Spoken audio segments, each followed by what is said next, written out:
The airport was loud at 7 in the evening. I'd been staring at the same paragraph in my newspaper for 10 minutes, coffee gone cold in the cup beside me, when someone sat down in the empty seat next to mine. I looked up. A woman, maybe mid-30s, jaw tight, eyes fixed somewhere past my shoulder. Her phone buzzed once in her hand. 3 letters lit the screen. David K. Her thumb hovered over it, not answering, not dismissing it either. I followed her gaze. At the end of the row, a grey jacket was walking straight toward our gate, unhurried, like a man who already knew he'd win whatever this was. "I'm sorry," she turned to me, voice low enough that only I could hear it. "Kiss me. Just pretend. Please." I didn't ask why.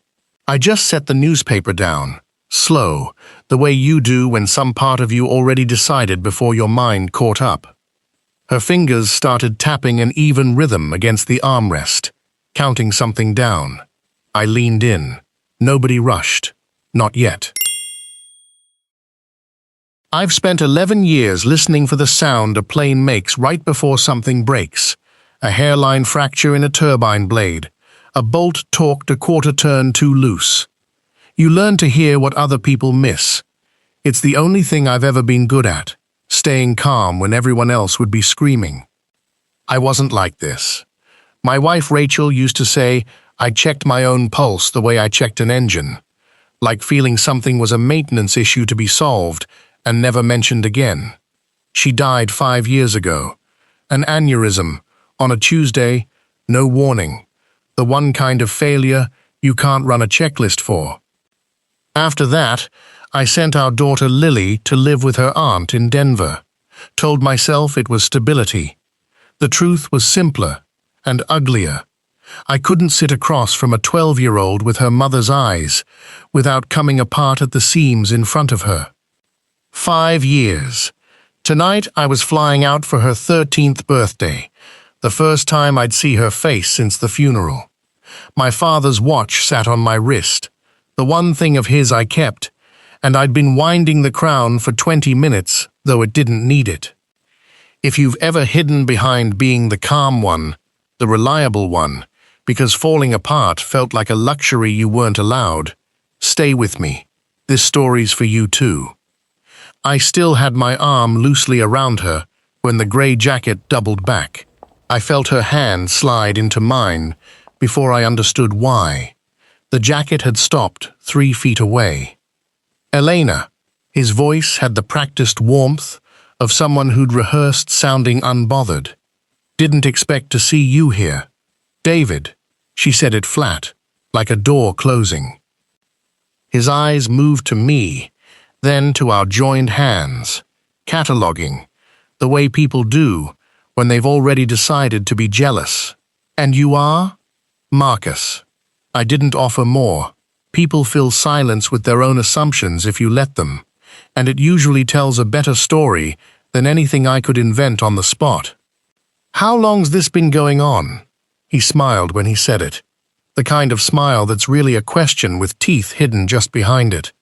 8 months, Elena said, too fast, the number tumbling out before she'd thought it through. 10, I corrected, gently, like we'd had this same fond argument before. The kind of small disagreement real couples keep as a private joke. Her fingers tightened around mine. Surprise, maybe gratitude, maybe both at once. Huh. David rocked back on his heels, unhurried, like a man testing how much weight a bridge could take before deciding to walk across it. Small world. You always did like the steady types, Elle. I like the honest ones, she said, and something in her voice had more steel in it than she'd shown all night. Something flickered across his face, gone before I could name it. Irritation, maybe, or the particular sting of being quietly out-argued in front of a stranger. Well, good flight, you two. He walked off toward the gate agent's desk. Not toward us again. Not yet, though I doubted we'd seen the last of him. Elena exhaled, like she'd been holding it since the missed call lit up her screen. 10 months, she murmured, testing the number on her own tongue now. Where'd that come from? You looked like you needed a number that could hold weight, I said. 8 sounded like something a person just made up on the spot, something too round to be real. She almost laughed. Almost. It was the first sound close to real amusement I'd heard from her all evening. You're good at this, she said. Lying, I mean. I prefer to think of it as knowing which details make a story easy to believe, I said.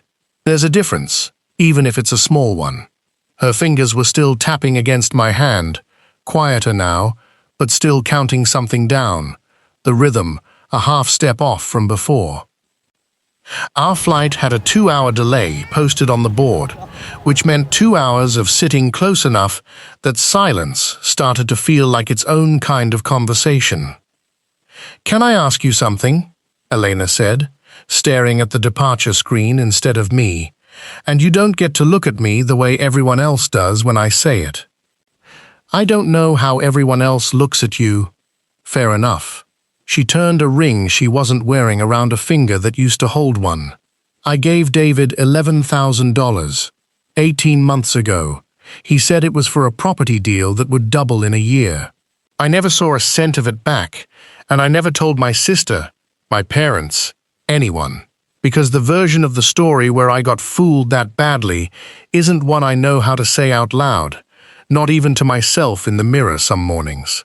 That's not foolishness, I said. That's trust. He just happened to be the wrong place to put it. You don't have to make it sound kinder than it was. I'm not being kind. I'm being accurate. I meant it. The people who get fooled the worst are usually the ones who are best at believing other people mean what they say. That's not a flaw. Most days I think it's the opposite of one. She looked at me then, actually looked, like she was recalculating something she'd already decided about herself a long time ago and hadn't questioned since. What about you? She said. Why'd a stranger agree to fake a relationship in an airport on a Tuesday night without asking a single question first? I turned my father's watch once around my wrist, the way I do when I'm deciding how much of the truth a sentence can hold. Because somebody once needed exactly this from me, and I wasn't there to give it. Figured I owed the universe a favor, even a small one, even years too late to matter to the person who actually needed it. She didn't push further, but she didn't look away either. For what it's worth, she said quietly, $11,000 doesn't actually keep me up at night anymore.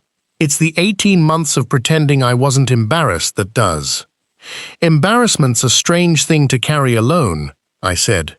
It multiplies in the dark, shrinks the second you say it to somebody who isn't going to use it against you later. Is that a professional opinion? Something you learned fixing engines? No, I said. That one I learned the hard way, same as you. She almost asked what I meant. I watched the question form and then fold itself back down, unspoken, the way mine had a few minutes earlier. Some nights, two strangers trade just enough truth to keep each other upright, and neither one asks for the rest. Maybe that's just its own kind of mercy, letting a stranger keep the parts of themselves they can't afford to explain twice. We were still sitting like that, half-confessed, when the gate agent called us up mid-conversation, a laminated form in her hand. Delay compensation paperwork. I just need the relationship to the primary passenger for the emergency contact line. Elena's mouth opened. Nothing came out, not even a placeholder word, just a breath caught somewhere between her throat and whatever she'd been about to say. Fiancé, I said, easy, before the pause could stretch long enough to matter to anyone, standing near enough to notice it. Put fiancé. The agent nodded, already moving on, already forgetting us, the way people behind counters forget everyone by the end of a long shift. Fiancé, Elena repeated under her breath once we'd stepped away, testing the word like it might bite her if she said it wrong. Needed something that wouldn't invite a follow-up question, I said. Boyfriend gets asked how long. Fiancé just gets a form filled out and a stapler reaching for the next page. She glanced down at her bare hand, then at mine, and I understood what she was looking for a half-second before she worked up the nerve to ask for it out loud. I unclasped my father's watch and set it in her open palm, without waiting to be asked twice. If David circles back around and wants proof of something, this works better than nothing you could invent on the spot. I can't take your dad's watch, Marcus.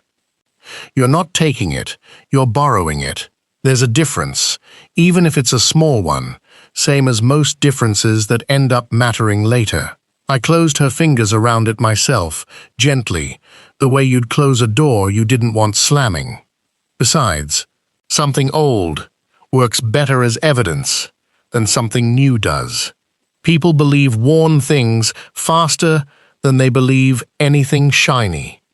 She slid it onto her wrist, 3 sizes too big.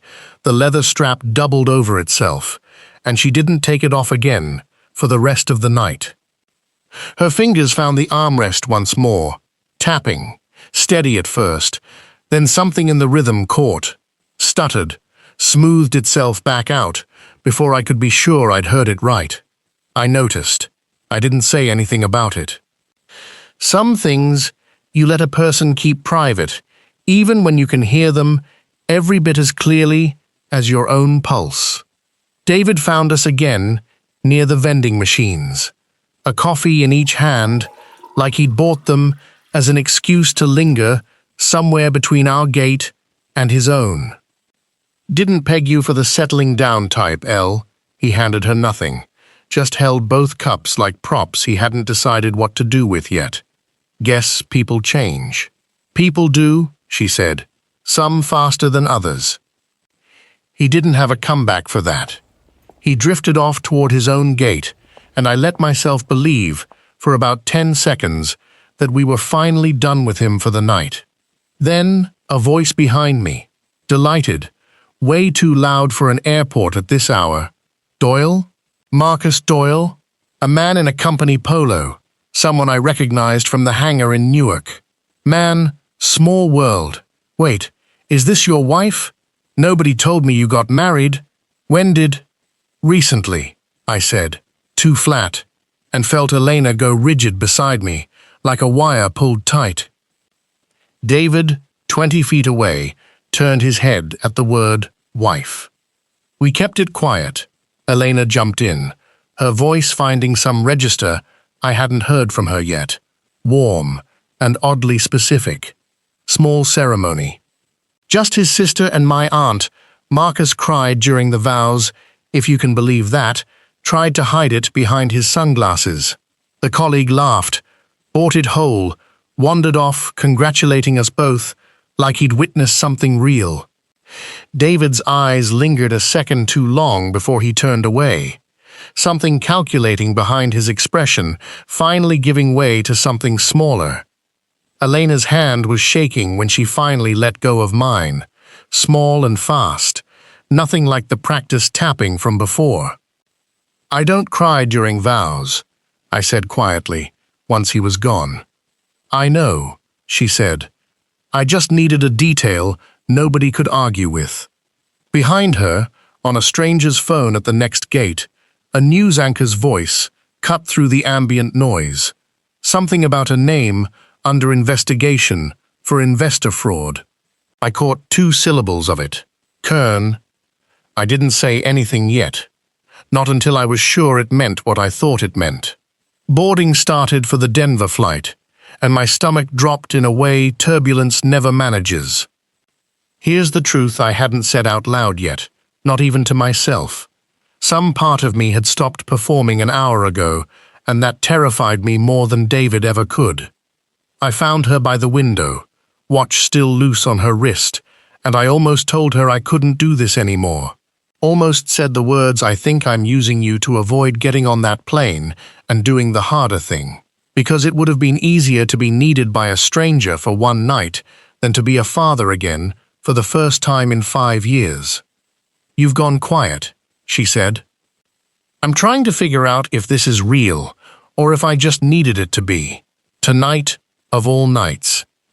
She didn't flinch from that. "Does it matter which one it is?"